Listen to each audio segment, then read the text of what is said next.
వెనక్కి జరిగితే విశాలంగా అందరూ తీసుకోవచ్చు. వెనక్కి జరగండి, వెనక్కి జరగండి సార్.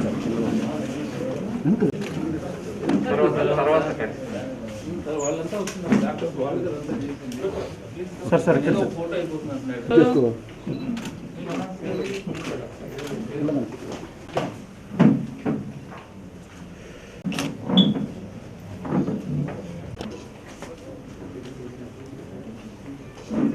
అందరికీ నమస్కారం అండి. మా ఆహ్వానాన్ని మన్నించి పాజిటివ్ అనే పదాన్ని కూడా నెగిటివ్గా తీసుకోవాల్సిన పరిస్థితి వచ్చింది కోవిడ్ పాజిటివ్స్ వల్ల. To be associated in this programme and just to brief you for a minute about Sanghamitra hospital and particularly cardiac sciences గురించి. ఇంత జంబో టీమ్ ఉండే కార్డియాక్ సైన్సెస్ ఉండే హాస్పిటల్ ప్రకాశం జిల్లాలో లేదు actually. And to begin with 24/7 cardiothoracic surgeon ఎక్కడా లేరు. And ఈ type of programme like paediatric కార్డియాలజీకి సంబంధించి చేసే చాలా అరుదైన ఆపరేషన్స్ అవి ఇక్కడ చేస్తున్నందుకు చాలా గర్వకారణం ఉంది. ఇన్ దిస్ సెంటర్ 6 నెలల పాప దగ్గర నుంచి 90 సంవత్సరాల వయసు ఉండే వాళ్ళ వరకు కార్డియాక్ సైన్సెస్ సర్వీసెస్ అందిస్తున్నాము. So I'm happy to be associated in this organisation. Senior cardiologist doctor Senthil గారు కార్డియాక్ సైన్సెస్ గురించి కొంచెం వివరిస్తారు బిఫోర్ పాసింగ్ ఇట్ ఆన్. ఈ సంఘమిత్ర హాస్పిటల్ స్టార్ట్ చేసి 2011లో అప్పుడు ఒక క్యాథలా పెట్టుకుని ఓన్లీ యాంజియోగ్రామ్ యాంజియోప్లాస్టీ స్టార్ట్ చేసాము. తర్వాత స్లోగా కార్డియాక్ సర్జరీ స్టార్ట్ చేసాము. 2015లో ఉండి కార్డియాక్ సర్జరీ స్టార్ట్ చేసాము. అదే ఫస్ట్ ఆంధ్రాలో ఒంగోలు డిస్టిక్లో కార్డియాక్ సర్జరీ చేసేది. సో కార్డియాక్ సర్జరీ స్టార్ట్ చేసిన తర్వాత మనం వచ్చి ఆంధ్ర డివైడ్ అయింది అప్పుడు 2014లో. అప్పుడు paediatric cardiac surgery paediatric cardiology setup ఈ ఆంధ్రప్రదేశ్లో ఎక్కడ లేదు. అప్పుడు మన దగ్గర ఇక్కడ పిల్లలకు ఏదైనా సర్జరీ చేయాలా, ఏదైనా ప్రాబ్లం ఉండాలి అంటే మెడ్రాస్కో హైదరాబాద్కో పంపించాల్సి ఉండాలి.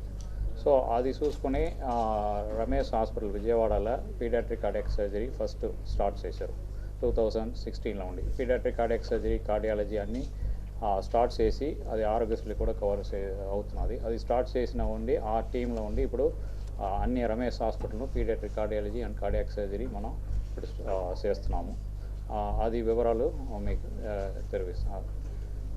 Cardiology adult cardiology cardiac surgery లేకుండా పీడియాట్రిక్ కార్డియాలజీ కార్డియాక్ సర్వీసెస్ ఇప్పుడు మొదలుపెట్టినాము. ఇది లేకుండా ఎలక్ట్రోఫిజియాలజీ అని ఒక సర్వీసెస్ ఉన్నది. ఇప్పుడు హార్ట్ రేటు ఫాస్ట్గా కొడతా ఉన్నది, 200 టైమ్స్ కొడుతున్నది. లేదా హార్ట్ రేటు చాలా తక్కువ 30-40 సార్లు కొట్టే వాళ్ళకు పేస్ మేకర్స్ వేసేది, ఎలక్ట్రోఫిజియాలజికల్ స్టడీస్ చేసేది, అలాంటి సర్వీసెస్ కూడా మనం చేస్తున్నాము. సో కార్డియాక్ సైన్సెస్లో అడల్ట్ పీడియాట్రిక్ వస్తున్నా. ఈరోజు నాకు చాలా సంతోషంగా ఉంది. రమేష్ సంఘమిత్ర హాస్పిటల్స్లో చిన్నపిల్లలకు సంబంధించి గుండెకి సంబంధించినటువంటి శస్త్రచికిత్సలు అట్లాగే ఇన్వేసివ్ చికిత్సలు కూడా చేస్తున్నారు. ఆ సందర్భంగా మరీ చిన్నపిల్లలకి ఇటీవల కాలంలో 10 మందికి వాళ్ళు ఈ గుండె జబ్బుల నుంచి కాపాడారు. ఈ సందర్భంగా ఈ హాస్పిటల్ వారికి నేను ధన్యవాదాలు కూడా తెలియజేస్తూ అట్లాగే అభినందనలు తెలియజేస్తున్నాను ప్రభుత్వం తరఫున. మరి ముఖ్యంగా గ్రామీణ ప్రాంతాల్లో ఒక రకంగా చెప్పాలంటే ప్రకాశం జిల్లా ప్రధానంగా గ్రామీణ ప్రాంతం, ఒక ఒంగోలు పట్టణం తప్ప మిగతావి మనం పట్టణాలన్నా కూడా వాటన్నిటిలో కూడా మనకు పల్లెటూరు వాతావరణమే కనిపిస్తుంది. సో అటువంటి నేపథ్యమైనటువంటి ప్రకాశం జిల్లాలో మరి గుండె జబ్బులకు సంబంధించి చక్కటి మెరుగైనటువంటి వైద్య సేవలు అందించేటువంటి ఒక ఏర్పాటు ఉండడం చాలా సంతోషం. నేను మొదట ఆశ్చర్యపోయాను, చిన్నపిల్లలకు కూడా ఇంత చక్కగా ఇక్కడ శస్త్రచికిత్సలు చేస్తున్నారా అని.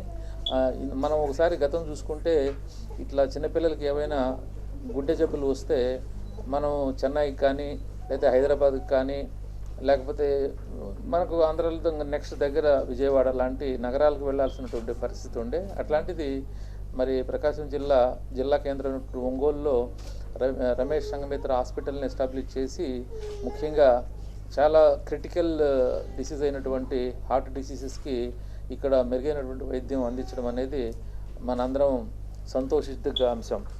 ఇందాక డాక్టర్ సెంథిల్ కుమార్ గారు చెప్పినట్టు గతంలో ఒకసారి నేను నెల్లూరు జిల్లాలో డిఆర్ఓ అడిషనల్ డిస్ట్రిక్ట్ మేజిస్ట్రేట్గా పనిచేసేటప్పుడు చిన్నపిల్లలకు అంటే ముఖ్యంగా చిల్డ్రన్ కేటగిరీ తీసుకున్నాం. అంటే చిల్డ్రన్ అంటే మనకు డెఫినేషన్ ప్రకారం 13 సంవత్సరాలు అంతకంటే తక్కువ ఉన్నటువంటి పిల్లలకు సంబంధించి గుండె జబ్బులతో బాధపడే వాళ్ళందరినీ కూడా మేము విస్తృతంగా గ్రామ స్థాయిలో హెల్త్ క్యాంప్స్ పెట్టి వాళ్ళందరినీ కూడా గుర్తించిన తర్వాత వాళ్లకు ఏ రకమైనటువంటి ట్రీట్మెంట్ అవసరం. కొంతమందికి కేవలం మరి టాబ్లెట్స్తోనే అంటే మెడికల్ ప్రిస్క్రిప్షన్తోనే నయం చేయవచ్చు, మరికొన్నిటికి కంపల్సరీగా సర్జరీస్ అవసరం ఉంటాయి. సో అది ఇప్పుడు గుర్తుకు చేసుకుంటూ మరి ఇప్పుడు ఇక్కడ ఈ హాస్పిటల్లో వాళ్ళు ఏదైతే సర్వీసెస్ చిన్నపిల్లల హార్ట్కి సంబంధించి ఇస్తున్నారో దాన్ని కూడా స్ఫూర్తిగా తీసుకొని ప్రకాశం జిల్లాలో కూడా మనం సంక్రాంతికి ముందు రోజే మొత్తం ప్రకాశం జిల్లాలో ఒక సెక్రటరియట్ని యూనిట్గా తీసుకుని మనకు ఒక సచివాలయ వ్యవస్థ వచ్చింది. గ్రామ సచివాలయాలు అట్లాగే పట్టణాల్లో మనకు వార్డు సచివాలయాలు ఉన్నాయి. అక్కడ మనకు మెడికల్ అండ్ హెల్త్ డిపార్ట్మెంట్ తరఫున ఏఎన్ఎం ఉన్నారు, మరి అట్లాగే పిఎస్సిస్ ఉన్నాయి, అర్బన్ హెల్త్ సెంటర్స్ ఉన్నాయి. ఈ డాక్టర్స్కి అందరికీ కూడా నేను వీళ్ళతోటి వాళ్ళకు ఒక ఓరియంటేషన్ ఇప్పించి మరి ఏ రకంగా గుర్తించాలి ఈ గుండె జబ్బులతో బాధపడుతున్నటువంటి చిన్నపిల్లల్ని అనే దాని మీద గుర్తించి వాళ్ళందరికీ కూడా లిస్ట్ అవుట్ చేసి అవసరమైనటువంటి వైద్య సేవలు అందించే విధంగా ఈ జిల్లాలో ఈరోజు ఆ కార్యక్రమానికి నాంది ప్రస్తావనగా ఈ సందర్భం స్ఫూర్తినిచ్చిందని చెప్పి కూడా నేను తెలియచేస్తూ మరి ఈ హాస్పిటల్లో మరి పెద్దవాళ్ళకి మనం వైద్యం అందించడం అంటే కొంతవరకు మనకు సులభంగా ఉంటుంది. మరి అట్లాంటిది చిన్నపిల్లలకి ముఖ్యంగా హార్ట్కి సంబంధించి మరి సర్జరీలు చేయాలంటే చాలా ధైర్యం అట్లాగే చాలా నైపుణ్యం ఉంటే తప్ప అది సాధ్యం కాదు. మరి ఈ హాస్పిటల్లో టోటల్గా ఈ కార్డియాలజీ డిపార్ట్మెంట్లో మరి అటు డాక్టర్ బెనడిక్ట్ రాజు గారు, మరి రజనీ గారు, తర్వాత సుధీర్ గారు, తర్వాత డాక్టర్ శ్రీనాథ్ రెడ్డి గారు, జ్యోతి, తర్వాత వాసుదేవ్, మానస, అందరికీ టీం లీడర్గా మన సెంథిల్ కుమార్ గారు, నాగమోని, ఇట్లా వీళ్ళంతా కూడా ఒక టీం లాగా మరి ఇక్కడ ఈ కార్డియాలజీ డిపార్ట్మెంట్ని హ్యాండిల్ చేస్తున్నారు. ఇందాక నేను వాళ్ళతో మాట్లాడినప్పుడు వాళ్ళు అంటున్నారు కార్డియాలజీ డిపార్ట్మెంట్ అంటే ఒక ఫుట్బాల్ టీం ఏ రకంగా ప్లేగ్రౌండ్లో ప్లే చేస్తారో ప్రతి ఒక్కరికి ఒక స్పెసిఫిక్ రోల్ ఉంటుంది, అదే పద్ధతిలో ఈ డిపార్ట్మెంట్ పనిచేస్తుందని. మరి అక్కడ మరి ఎవరైనా గెలిస్తే అందరూ గెలిచినట్టే లెక్క. అయితే ఇక్కడ కార్డియాలజీ డిపార్ట్మెంట్ ఈ టీంలో మరి మ్యాన్ ఆఫ్ ది మ్యాచ్ ఎవరంటే ఎవరైతే చికిత్స పొంది విజయవంతంగా మరి బయటకు వస్తారో తను మ్యాన్ ఆఫ్ ది మ్యాచ్ అని చెప్పి వాళ్ళు ఎగ్జాంపుల్ చెప్పారు. దాంట్లో చాలా అంతరార్థం ఉంది. సో అంత టీమ్ స్పిరిట్ ఈ టీంలో ఉంటే తప్ప పేషెంట్కి చికిత్స అనేది సరిగా జరగదన్నమాట. ప్రతి ఒక్కరికి క్రిటికల్ రోలే ఉంటుందన్నమాట ఆ టీంలో ఉన్నటువంటి ప్రతి సభ్యుడికి. సో ఈ సందర్భంగా మన ఈ ప్రకాశం జిల్లాలో 13 సంవత్సరాల లోపు పిల్లలందరికీ రాబోయే రోజుల్లో మనం శస్త్రచికిత్సలు చేసి వాళ్ళందరికీ ఒక మంచి జీవితాన్ని ప్రసాదించే అవకాశంగా ఈరోజు సందర్భాన్ని నేను అనుకుంటున్నానని చెప్పి తెలియజేస్తూ అందరికీ నమస్కారాలు. వచ్చిన డాక్టర్స్కి అందరికీ కూడా నా యొక్క హృదయపూర్వక అభినందనలు.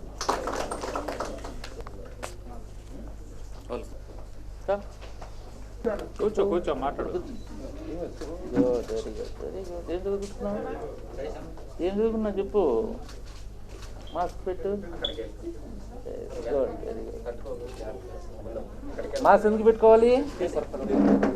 మాస్క్ ఎందుకు పెట్టుకోవాలి?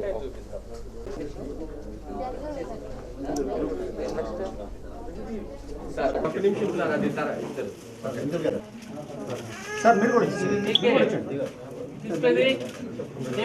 సార్ మీరు కూడా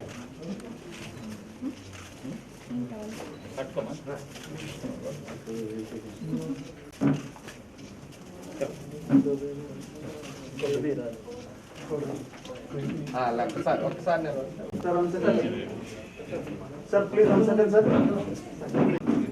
sir sir one group photo sir please. Sir sir thank you sir.